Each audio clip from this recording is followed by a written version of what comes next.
More than a year after it began, the war in Ukraine is grinding on with no end in sight.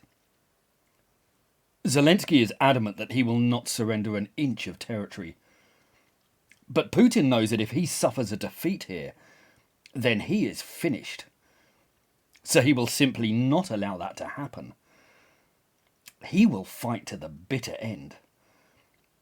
To win that sort of war, then, Ukraine will have to utterly annihilate Russia. And let's be frank, that's not going to happen. But it's also clear that Putin is looking for a way out. Both he and the world have been stunned by Ukrainian resistance, propped up as it is on Western aid. That aid may be finite, though. So perhaps it's time to start looking for some sort of compromise solution. The issue with that is that Putin cannot be trusted.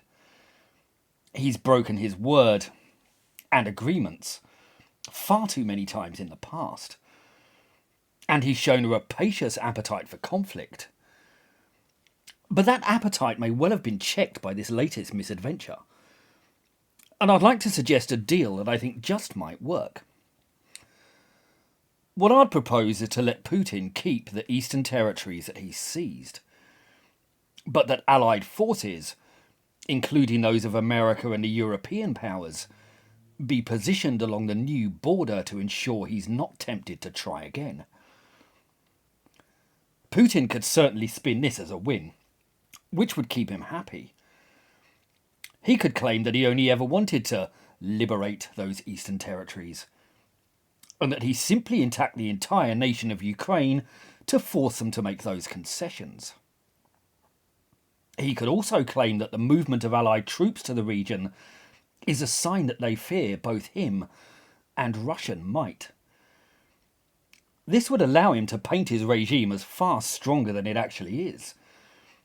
And that would certainly appeal to his vanity and ego, forces that play a huge part in his psychological makeup. But in this treaty, I would also argue that those eastern regions should hold an internationally regulated plebiscite to decide whether they want to remain part of Russia or to return to Ukraine.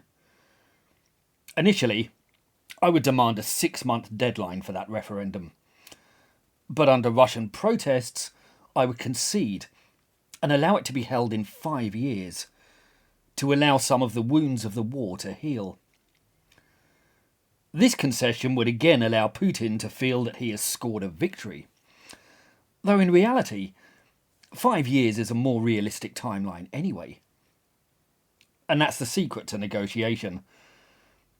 Argue for far more than you want, so that you can be beaten back to your genuine ambitions.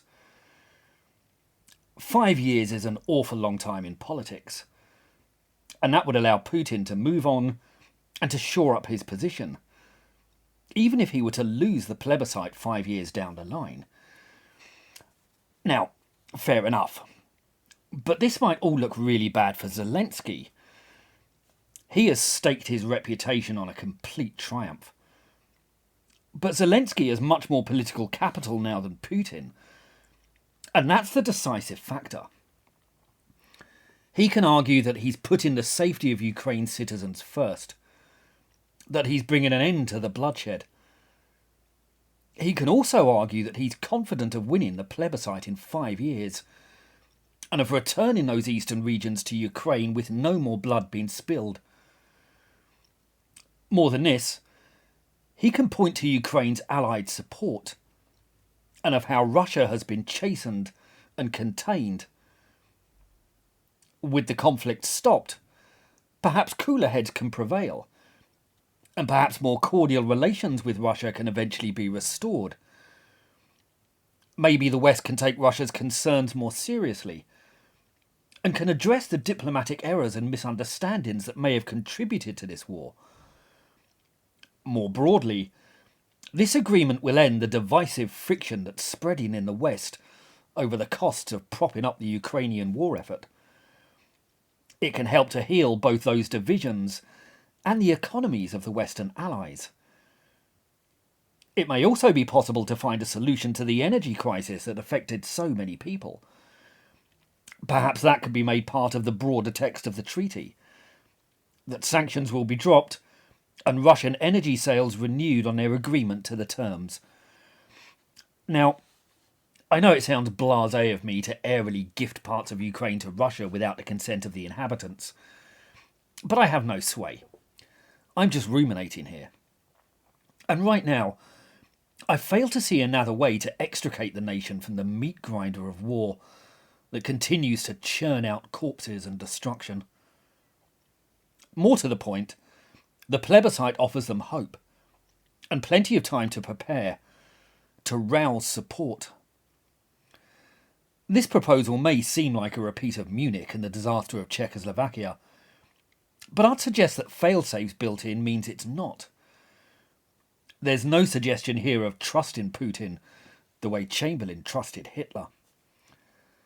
But regardless, this is the best idea I have right now, because this conflict looks like dragging on interminably, grinding into the kind of hideous stalemate that defined World War I.